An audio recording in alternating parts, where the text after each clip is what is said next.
həyatda fərqi yoxdur, qohumdur. Dünya fəna dünyadır, daim olan Allahdır. Sığın ona, işinə bax, olma beyni dumanlı.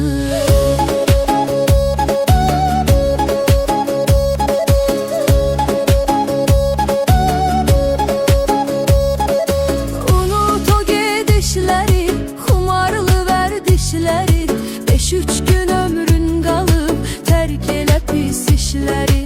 Nəfsinə qalib gələn, pis arzuları dəf edən, ayılanda şükür edəcək, yaxşı ki etmədim mən.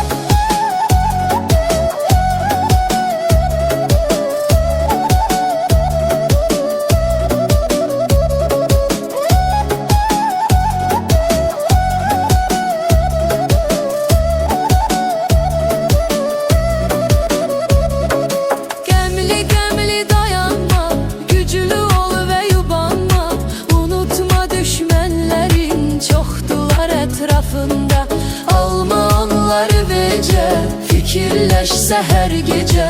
Onlar onsuz cahildir, sənə də gələcək əcəl.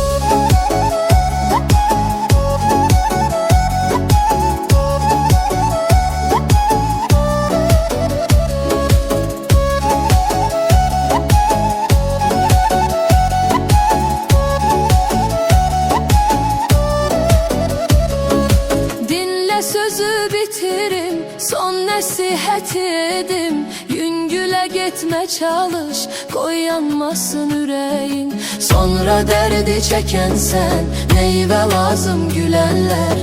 Fikir vermə, yola ver, azğın həyat sürərlər.